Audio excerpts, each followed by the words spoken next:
Wel, dis Dinsdag aand, en soos ek gesê het, in die titel, ek het 'n paar tantrums om te gooi. Maar ek het nou eers 'n fop gemaak met die live setup, en die ding private gemerk gehad.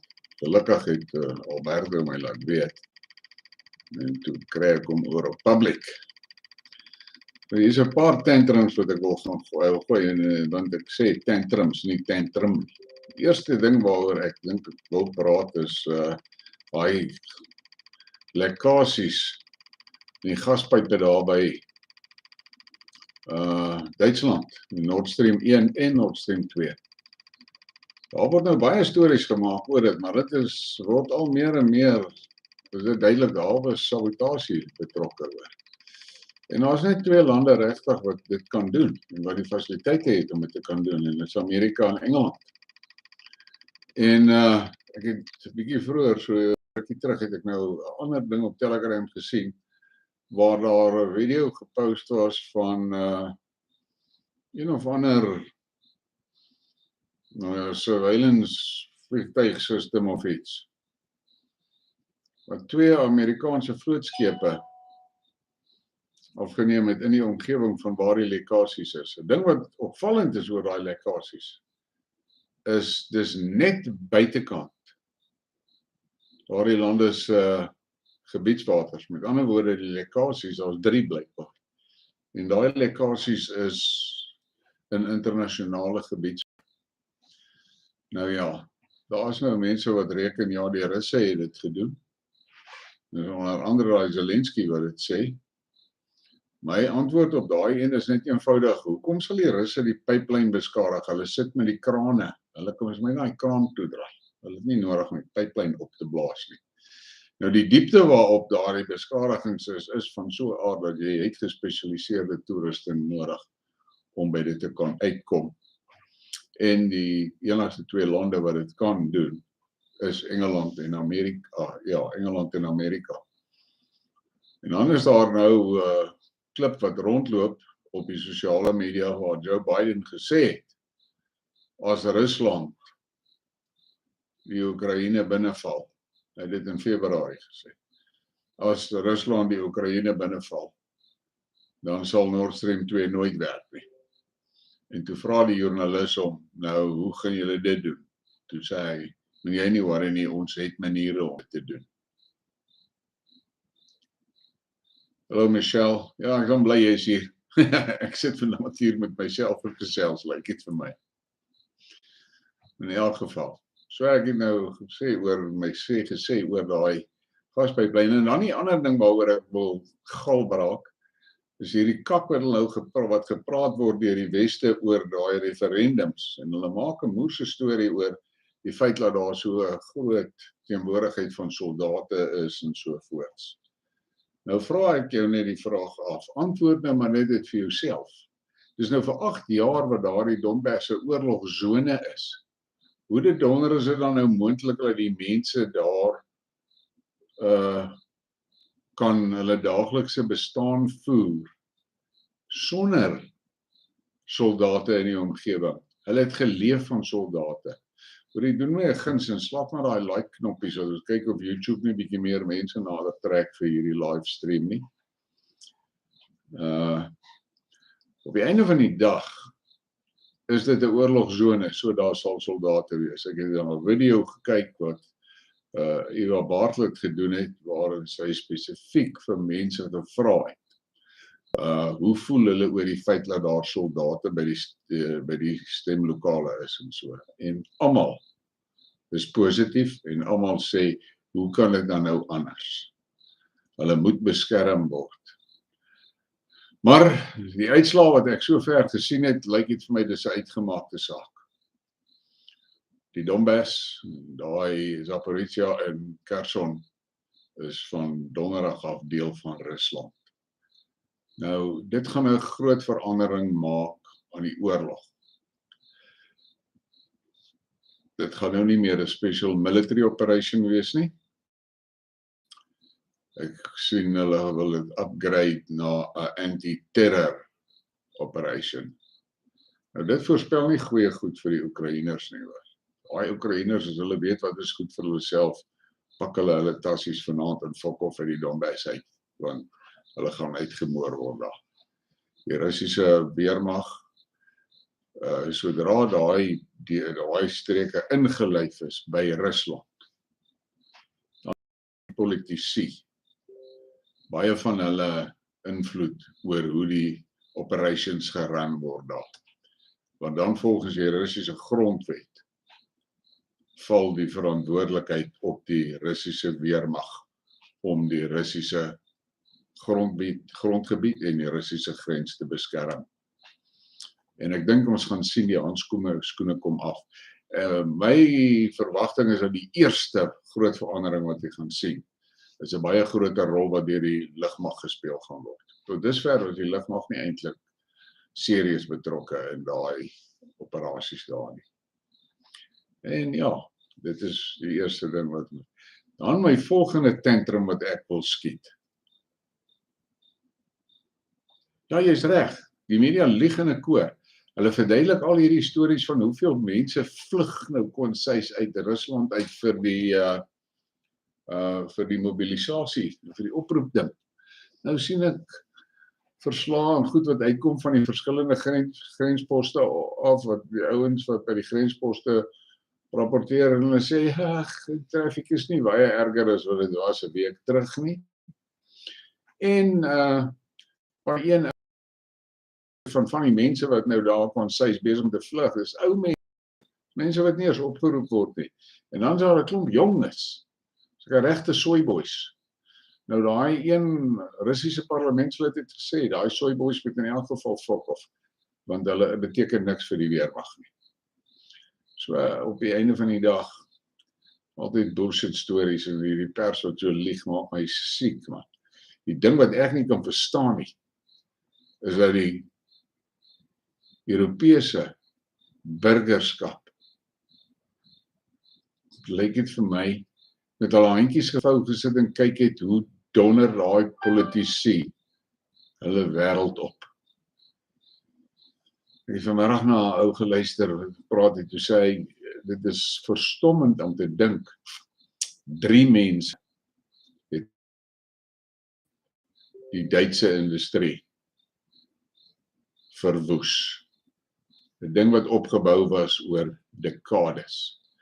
Daai 3 idiote, Schulz en daai Baerbock, Dambak, whatever haar naam is, en daai ander aan die slaap bliksem wat die minister van handel en so moet wees, het daai plek verwoes in sy moere. Nou ja, dan wil ek bietjie gou braak oor hierdie Eskom setup hier by ons. Jy weet daai Ramaphosa het nou daar gaan kuier vir Biden en het nou daar, Biden het hom nou 'n klomp geld beloof om nou green te gaan en so. Die fokkers, hulle wil hê ons moet op sonpanels en fans gaan, terwyl hulle ons kole vat. Ek weet nie.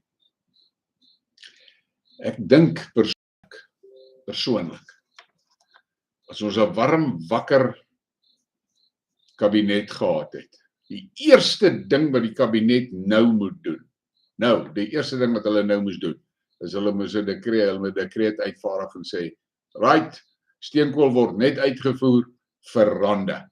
As jy steenkool by ons wil koop, betaal jy in rande. Dit sal 'n goeie plan wees vir ons, hoor. Eers, dit sal ons rand, kan jy dink wat gaan dit aan die rand doen?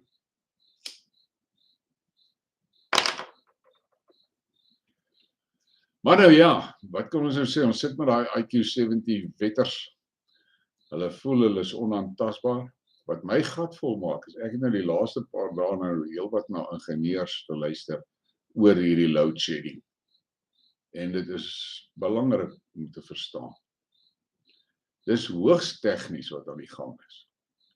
En hierdie politici wat hulle neuse in alles indruk, gaan nie werk nie, hoor. Hulle weet fokol van elektrisiteit. Hulle weet net van om 'n plug-in te druk by die muur en dan werk die fan of iets. Hulle weet niks van baseloads en load shedding en all that. Interesting thing that I listened to yesterday.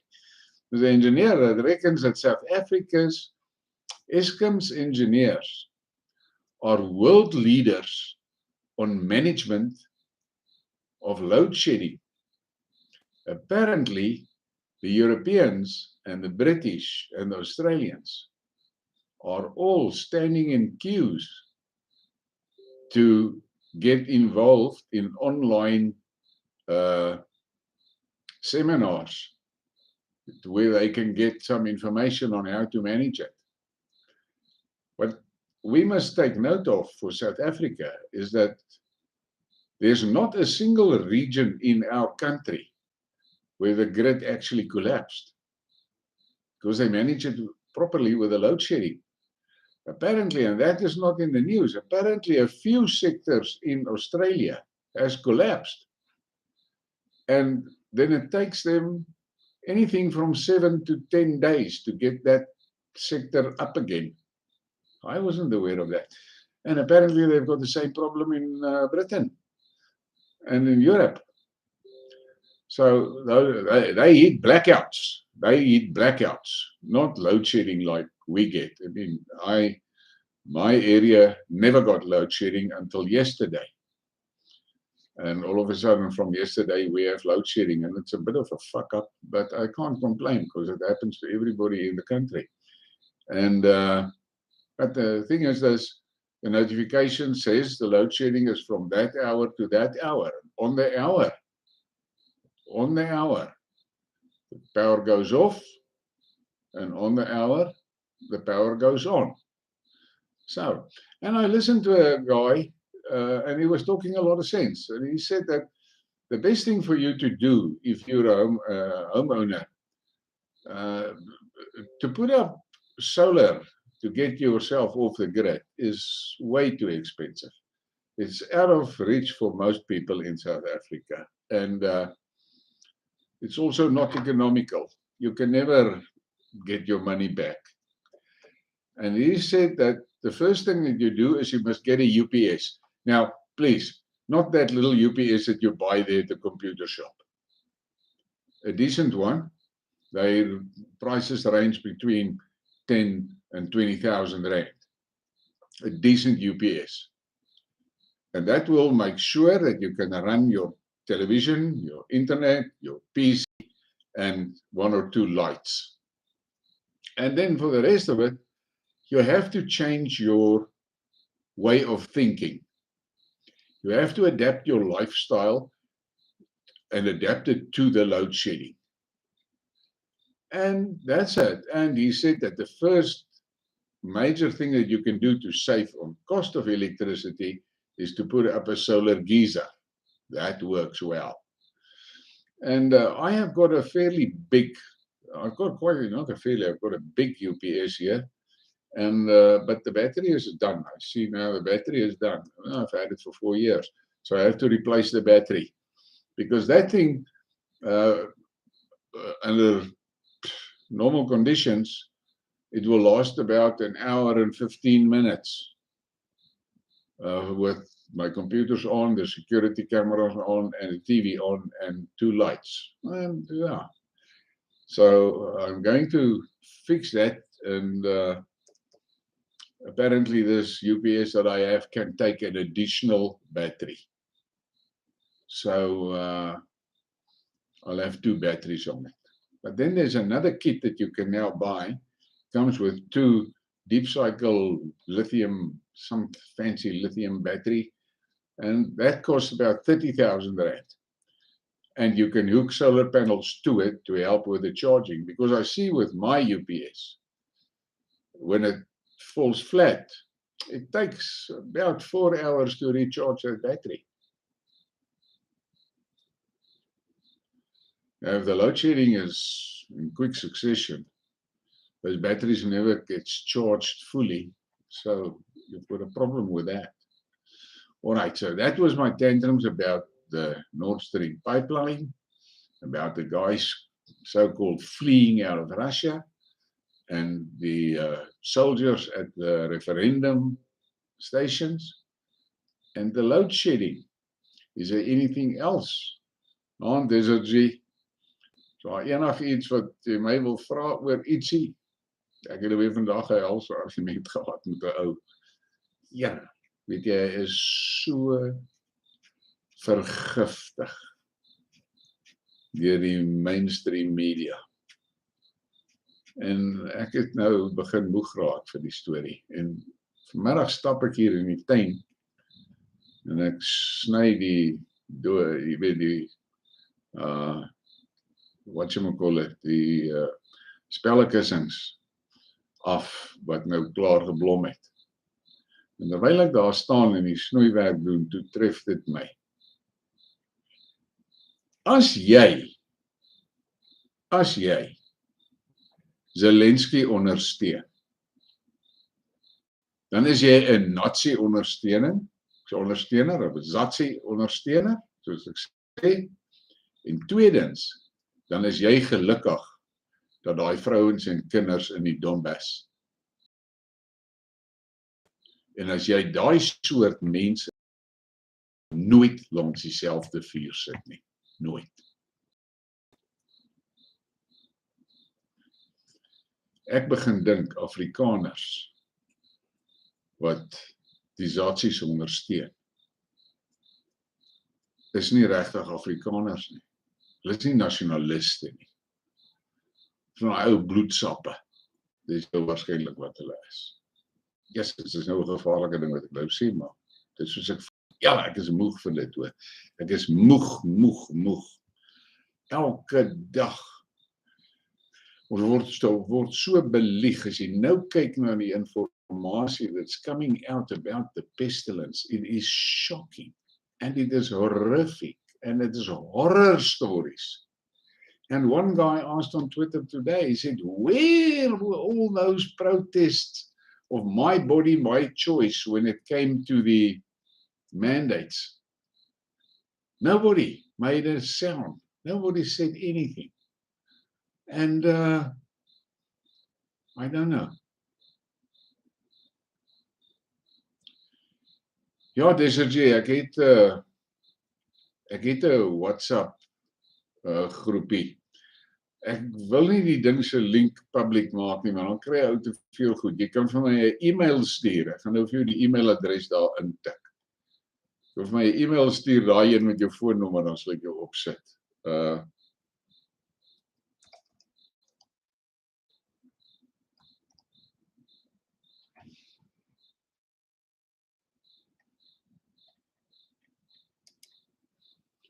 Die oogies is ook nog nie meer so lekker nie hoor.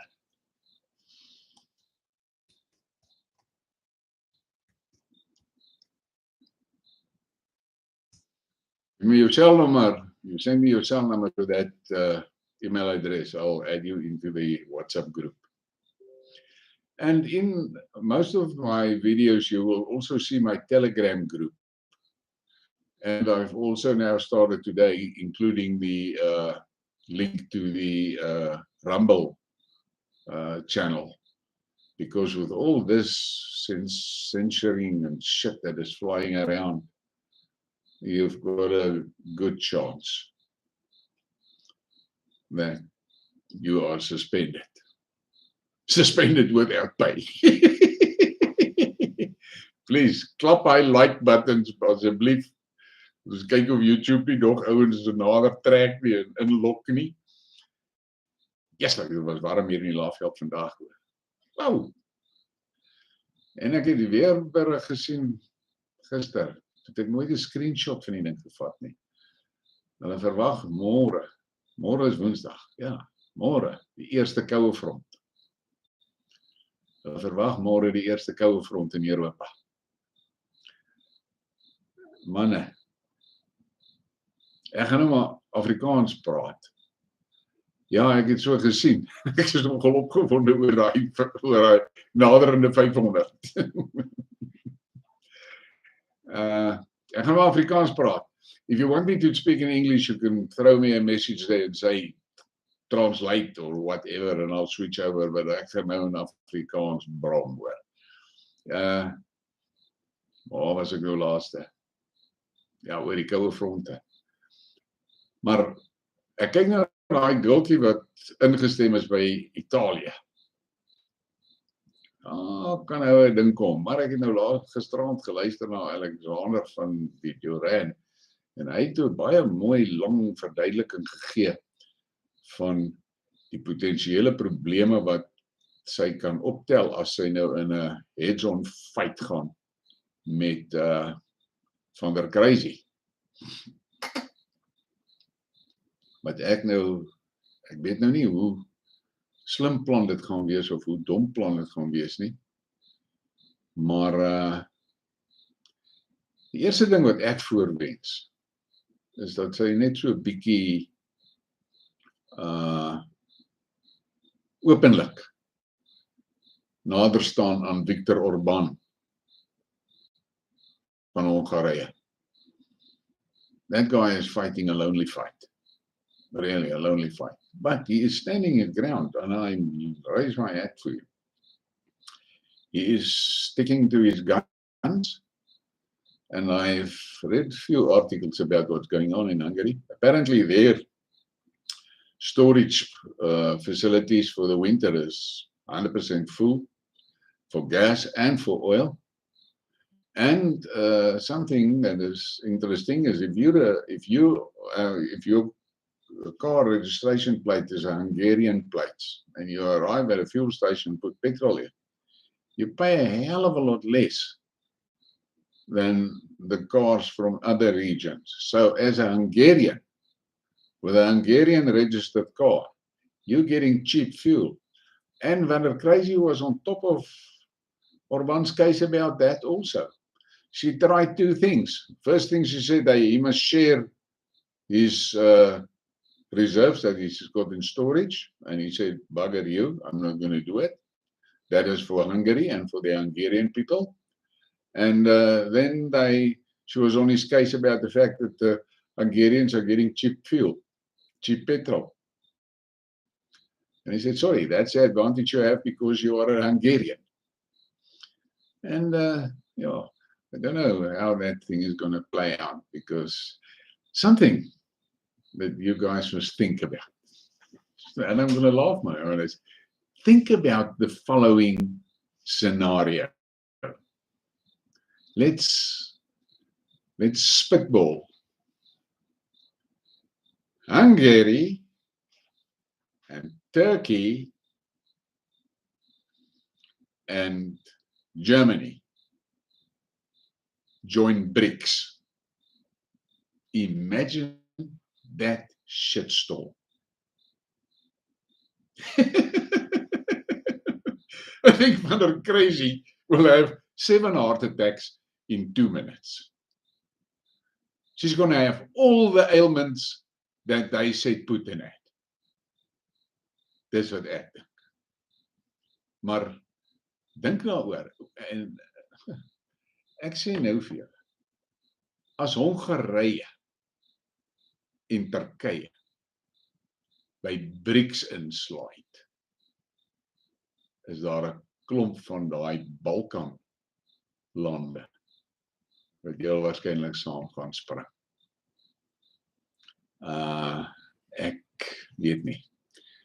Ek dink ons is vinnig op pad om by 'n plekkie uit te kom waar dit, soos my ma altyd gesê het, elke man vir homself en die duiwel vir die res. En ek dink dis waarheen ons op pad is in Europa. Daai Europeërs, daar's van daai lande. They're gonna jump ship. Maak ek nou Alex Christoforo geluister toe hy vertel het wat het die EU met Griekeland gedoen en wat het die EU met Cyprus gedoen. Here boys, dis skrikwekkend. Daai ouens in Cyprus het die Vrydag aand gaan slaap. En toe hulle Saterdagoggend opstaan, toe kan hulle nie hulle bankrekeninge bykom nie. En die Maandag, toe is 50% van alles wat hulle in hulle bankrekeninge gehad het weg. God. Yes, imagine that. Imagine that.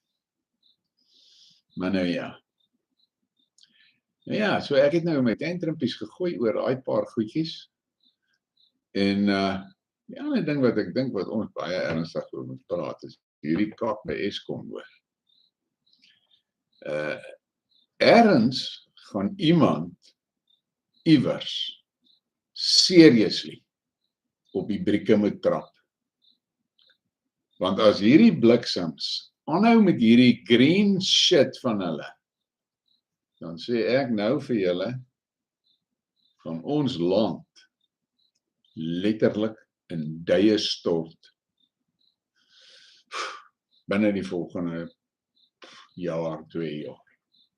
Want dit is nou bewys in Duitsland. En Duitsland het biljoene euros invest in hulle green plan. En daar sit hulle vandag. Hulle het nie krag nie. Nou ja, what can you say? Ghana.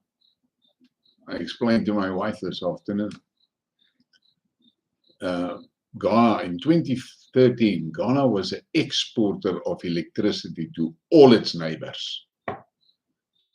And in 2014, the IMF gave them a loan to transform their energy sector.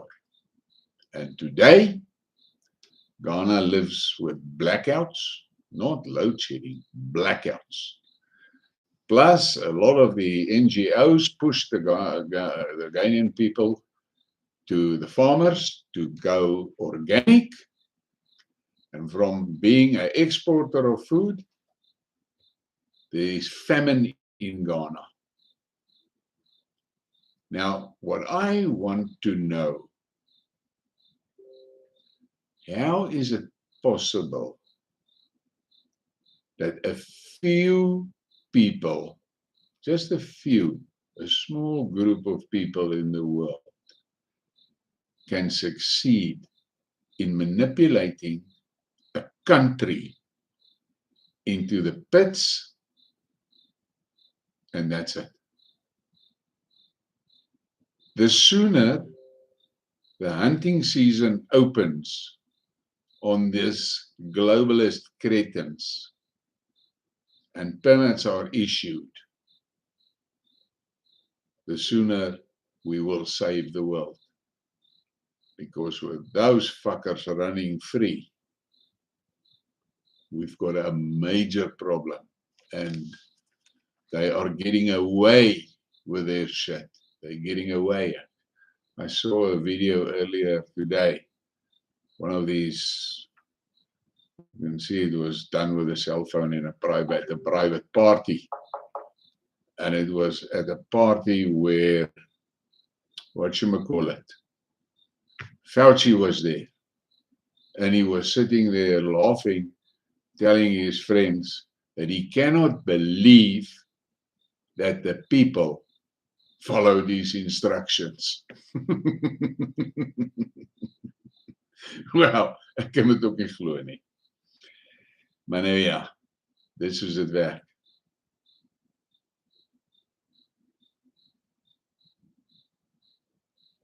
Okay, Michelle, dis interessant om te hoor. Want in 2014 was daar 2 loodsprojekte in Ghana aan die gang gewees, waarby die Russe en die Chinese betrokke was met kernkrag vir Ghana. En dit het natuurlik daai Amerikaners se holle gebrand hoor. En dis wat hulle so baie gemaak om hulle fucking vuil vingers daarin te druk. Wat sê julle ouens van dit wat in Iran aan die gang is? Ek weet nie wat is daar aan die gang nie. Ek het nou gisterand na 'n ding gekyk waar die ou gepraat het oor dit. En op die einde van die dag is die video's wat wys van daai girl wat dood is. Sy het daar in die aanklagkantoor gestaan op haar eie en in mekaar gedonder. Nou, ek wonder of sy gespyt was, dit sê niemand nou nie. So daar's geen bewyse dat sy deur die polisie omgerand was, want daar was gesê die polisie het haar doodgebliksem en ek weet nie wat alles nie. Maar ek het na 'n ding geluister waar 'n ouetjie gesels het wat in Iran was en wat nou vriende en familie daar het. Sê die Amerikaners, die CIA is besig om die kat te stoop daar. So Michelle sê jy dis die Jode wat ontwikkel in Ghana.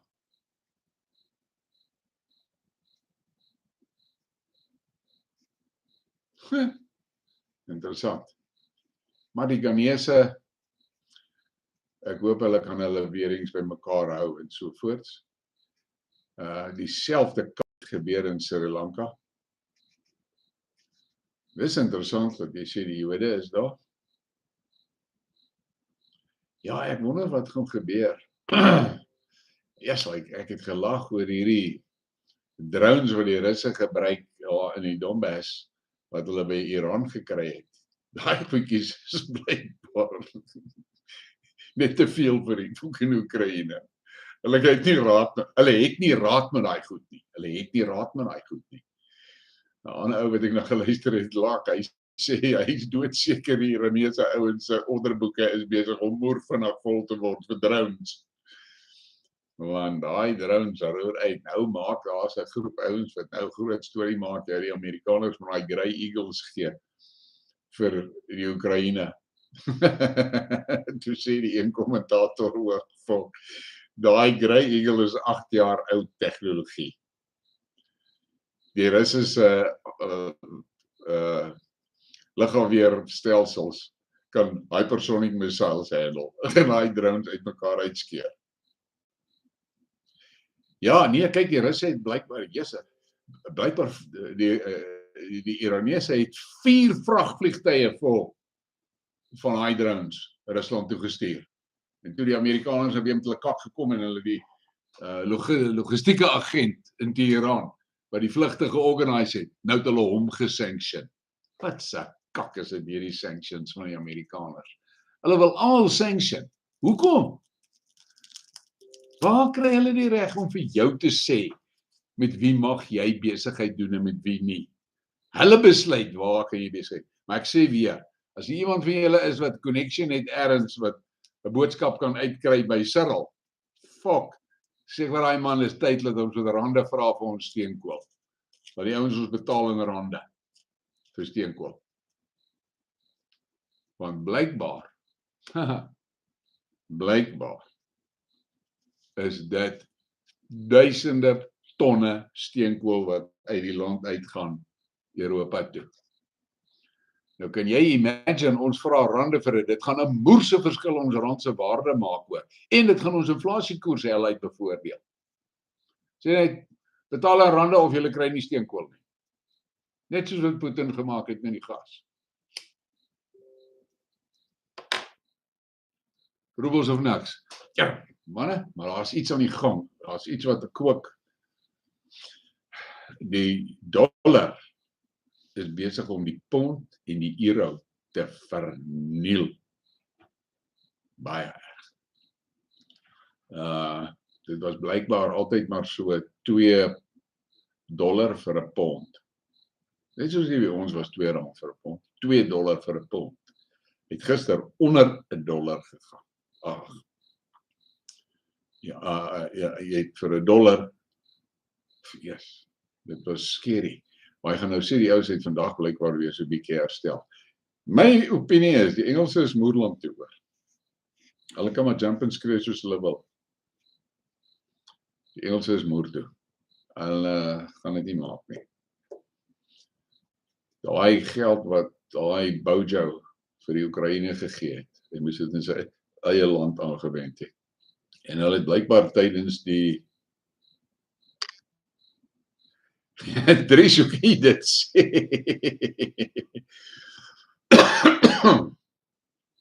Feit van die saak bly, ek sê my vrou die ander aand, toe sê ek vir haar, dit is geweldig belangrik. As jy nou daai gemors in die Donbass en in Europa wil kyk, dat jy moet jouself net so eentjie terugtrek en sê, okay, wat is die goed hier wat common sense is? Waar is die common sense? Hoe werk die wiskunde hier? Nou as ek nou sê, ek is 'n ou wat altyd, my kinders, hulle was baie keer so die bliksem in vir my gewees. Ja, as ek kom hulle met 'n storie by my en as ek klaar praat, dan sit ek om so kyk en sê ek, hey, luister hier so billetjie. Die wiskunde werk nie nou nie hoor. Hoe die fok het jy weer daai antwoord uitgekom wat jy nou mee gekom het? Maar die feit van die saak bly, die Oekraïne en die Russe het 'n kakspel met mekaar gehad. En hulle moes dit daar gelos het, regent, is daai twee regents, en as niemand ingemeng het nie, was die shit uitgesort in April maand, in Istanbul. Maar nee. Maar ek begin meer en meer glo, dat hierdie hele Oekraïne masjien was spesifiek opgefire om Europa te vernietig. Die Amerikaners wil die Europese ekonomie in sy moer in hê. Hulle wil dit hê en nou het hulle dit reg gekry.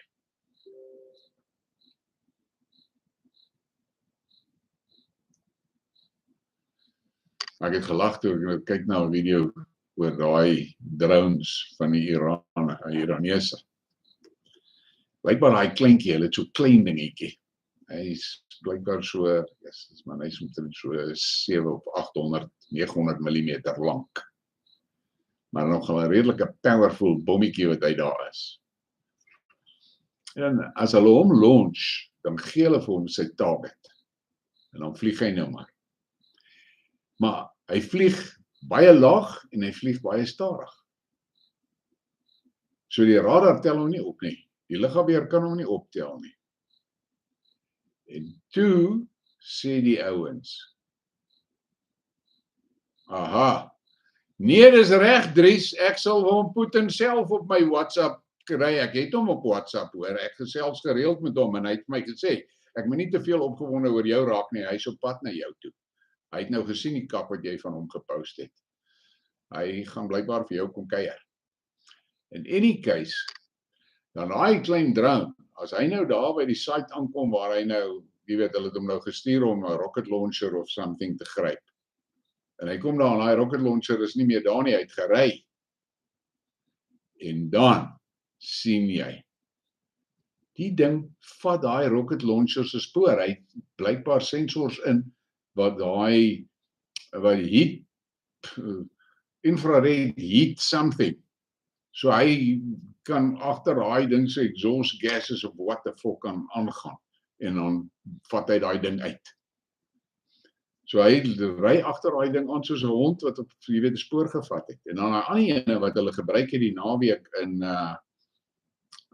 Odessa. Jesus. Kyk, hulle het verwoesting gesaai daar in Odessa. Blykbaar 'n barakke, dis 'n een of ander hotel ding of iets wat hulle gebruik, wat die Oekraïense ouens gebruik vir barakke vir die huursoldate. Hy het blykbaar daai huursoldate bygekom. Die ouens, daar's ouens, daar sekere van die Telegram kanale wat hulle sê daar's 300 van daai ouens doodgeskiet daar in daai gebou. En net langsam was die opslagplek vir die voertuie en die ammunisie en wapentuig wat die Amerikaners gestuur het. En hy het daai ding ook uitgevat. Ja, dit lyk soos 'n klein kernbommetjie wat daar geval het. Maar nou ja, kyk, die westerse wêreld se grootste probleem, en ek het dit vanmiddag van my vrou gesê, die grootste probleem vir die westerlinge is ons het vir jare niks inligting gekry uit Rusland uit nie. Al wat ons altyd gehoor het was die rooi gevaar en die Russe is bad en wata. Ons het nooit feitelik, dis hoekom die ouens sulke stupid opmerkings maak oor die Russiese ekonomie, oor die Russiese industriële kapasiteit. Hulle weet nie wat daar aangaan nie. Hulle het nie 'n klou wat gaan aan nie. Ek het nou die aand gesit en luister na 'n gesprek wat twee ouens gepraat het, waar die ou verlede jaar in Rusland gewees het, vir hy skryf vryskutwerk vir een of ander ingenieurspublikasie of 'n ding. En hy het spesifiek na swaar industriële goed van die Russe gaan kyk. Hy sê die eerste ding wat hom opgeval het toe hy by daai fabriek instap, is hoe skoon daai plekke is. Hy sê daai vloere is silwerskoon. Daar lê niks rond nie. Niks nie. Hy sê dan is dit 'n fabriek wat trekkers bou of 'n fabriek wat trokke bou. Hy sê daai vloere is silwerskoon. Hy sê die tweede ding is hoe gedissiplineerd daai werkers is. And that impressed him, the fact that those people were so disciplined. And then he said what stunned him was the physical size of those places. And that is absolutely, and that is why I sometimes see some of these posts and remarks about the Russian economy, and then I just shake my head, because if they were, look at that crazy thing that Van der Crazy said, that the Russians are stripping chips out of washing machines and fridges to keep their airplanes flying. What idiotic shit is that? But let's take for a moment and think about it. If it was true, then you should be worried, because then they are extremely clever. Very clever, if they can do that. But let's leave it there. And then there's people making a lot of stories about the fact that Russia is buying ammunition, artillery ammunition from Northern Korea. The fact of the matter is, while the West is busy with their sanctions war against Russia, the Russians are maintaining and expanding their relationships with the rest of the world.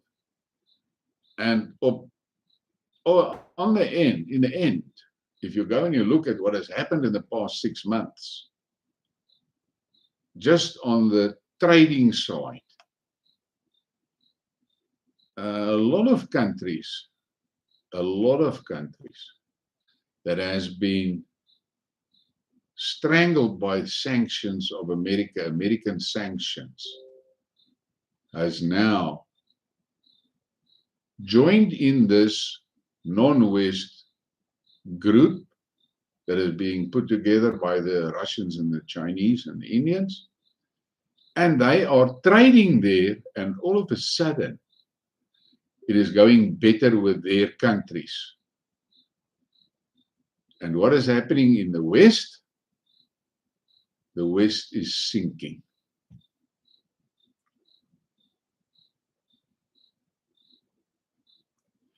Yeah. It is something that the EU, the EC specifically, did not take into consideration when they started with their sanction war, is that Russia is self-sufficient on energy, it is self-sufficient on food, it's self-sufficient on growing their food. In other words, all their fertilizers and their equipment that they need and so forth. They do all of that themselves. And then on top of that, I spoke about it in one of my Skidmarks, I don't know, or live or what, that there's a hell of a lot of other gases that the West needs, and they only get it from Russia. And Taiwan, for instance, there's one specific gas, I'm not sure what gas it is, that is vital for chip making. They get that from Russia. And when they told the Russians that they're going to sanction them, of course on instruction of the Americans, the Russians said, fine, go ahead, but we know you're not going to get this gas. And shortly after that, the Chinese told the Taiwanese, fine, you want to join the sanctions war, you're not going to get sand from us. And there was a lot of guys that said, what the fuck is this story of sanctioning sand? without that sand that they get from China. The Taiwanese can't make chips. And I think what is happening now, and it's clear, it's not that I only think it, but it's clearly happening at this point in time in the world now, is that the reality and value of commodities is all of a sudden extremely prominent in your face. That is what is happening. And we can see that. So these guys that build their economies on paper, they are really done. But to me, I am stunned that the Americans actually managed to destroy Europe. And the Europeans went along with that.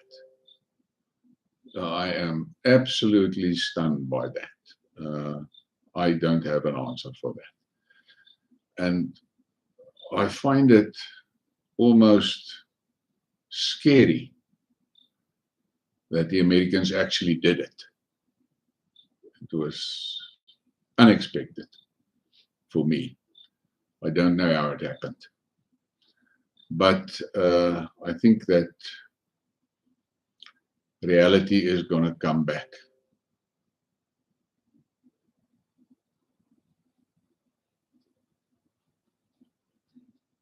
In any case, in the end, the world is changing.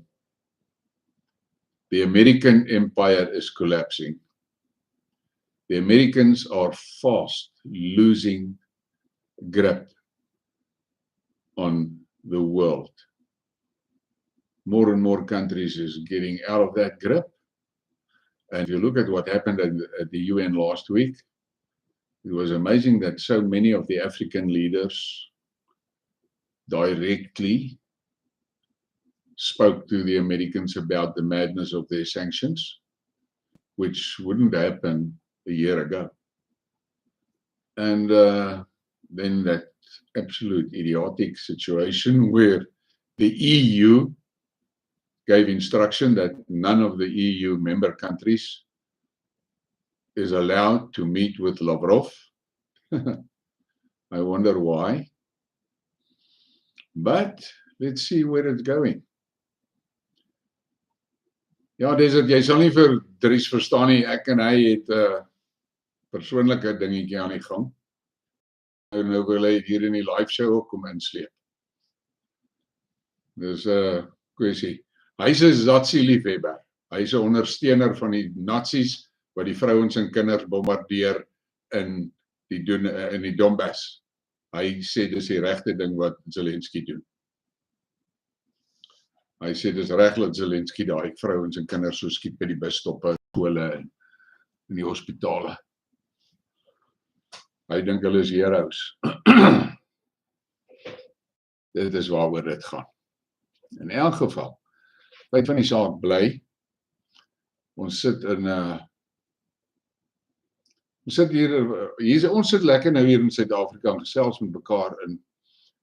Dit word nou somer en dit word nou warm en ons gaan nou een van die dae net met kort mou hemde en kort broeke rondloop. Maar die teenoorgestelde is waar vir die Europeërs. Ek vertel my vrou vanaand iets wat ek nou die aand geluister het oor Garland Nixon. Toe sê hy 'n ander ding. Nou, ek weet nie of julle almal verstaan nie, in Europa, die meeste van die Europese stede, jy het nie 'n geyser in jou huis nie.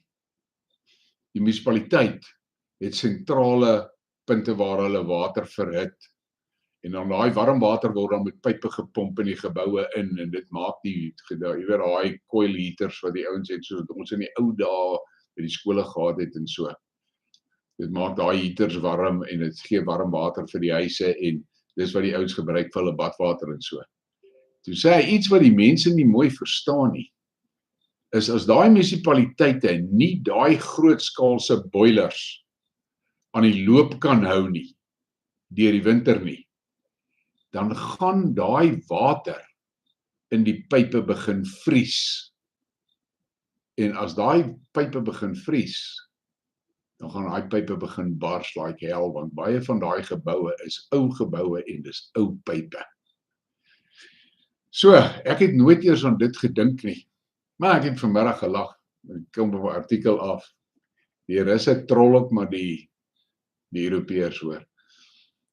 St. Petersburg sê hulle gaan nou hierdie winter hulle vir 'n eksperiment gaan hulle 'n paar van hulle straatblokke gaan hulle die sypaadjies verhit dat hulle nie ys nie en glad word vir die mense nie.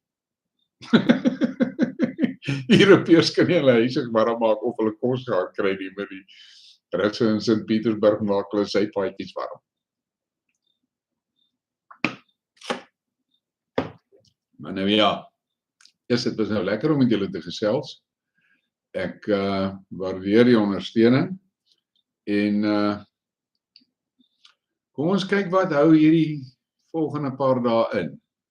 Ek dink 'n groot, very serious moment is going to be on Thursday when Putin talks to the Duma, because that will be when it will be official that the Donbass is part of Russia.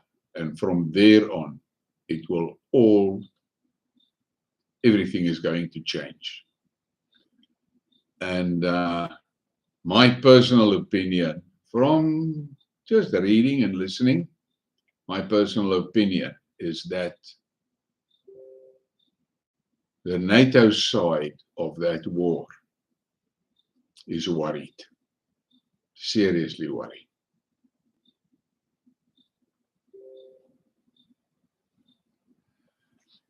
Yeah, I agree with you. I don't know what to call you. 906H2. That Taiwan story, I really hope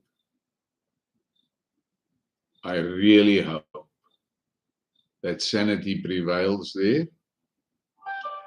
The reality is this, and I said that to a friend of mine yesterday when we were talking about these things, and I said to him, there's one fact that doesn't matter what your political orientation is, what your religious orientation is, whatever you are, that doesn't matter. There is no way in the world that America can hope to win a war against Russia and China. Those two countries will wipe America off the face of the earth. And that is a fact. But my personal belief is that at this point in time, the Americans is seeing the world is changing, and they are frantic about losing control. And their biggest problem is they do not understand how to be a good neighbor. They are genetic bullies, and that is how they live, and that is how they operate. And now, all of a sudden, there's a few new arrivals in the township, and all of a sudden, they find themselves at the bus stop, and they're no longer the biggest guys there.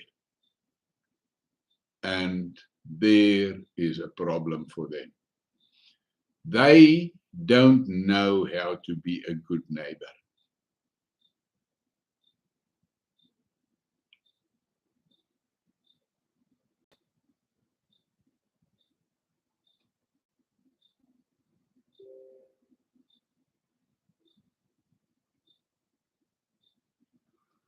Okay, what is that EUV that you're talking about?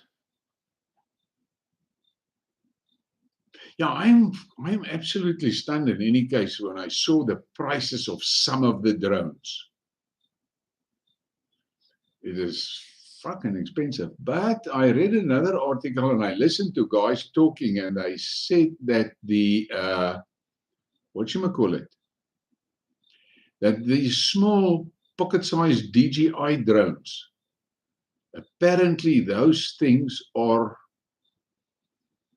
creating havoc on the battlefield. Oh, okay, so that machine. Whose machine is that? Who's the owner of that machine?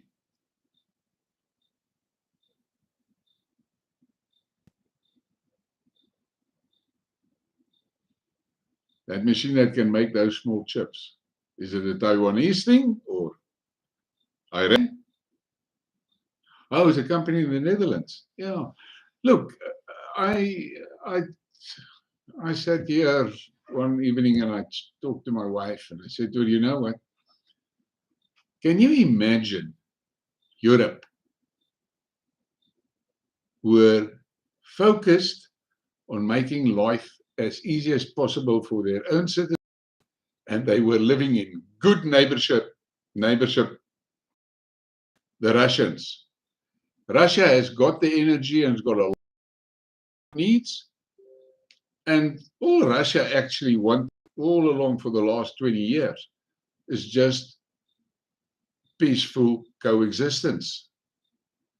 That's all they wanted. That's all the Russians really wanted.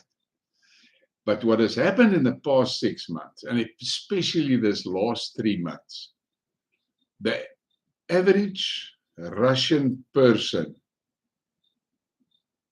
the Russian on the street, you must understand, the Russian nation has got a genetic issue with zombies.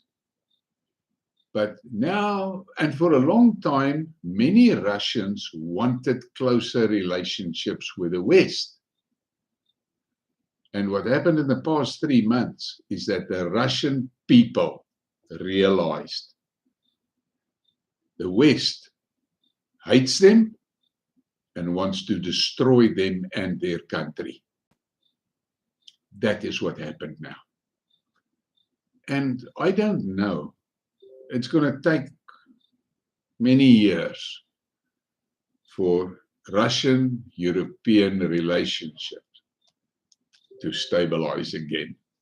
But I said it in some of my Skidmarks, I'm curious. I'm really curious. Let's wait and see for the first economic migrants that flees to Russia. Let's see when the first ones happen. Because the reality is, for the European countries, Russia is a logical way to go. Because the Russian society maintains good Western values. And it's a conservative society by large. And it's a Christian society. And there is a hell of a lot of opportunities. I did a Skidmark on how small businesses work in Russia. It was amazing when I prepared for that Skidmark. It was really amazing, the things that I saw. And they've got a simple tax system, so simple. Everything is focused, making it possible for small businesses to succeed. That is what's happening there. All right, guys, we're close to an hour. And I want to say thank you to you all. It was really a pleasure to talk to you. And thanks for the support. And hit that subscribe button, man. Get me some subscribers. Let's see if I can get my 500 before tomorrow. Have a great evening. And I greet you from the Lowveld. Good night. Ja, jy kan maar rewind. Daar is 'n paar, ek het 'n paar giftige goedjies kwyt geraak hoor. Lekker slaap.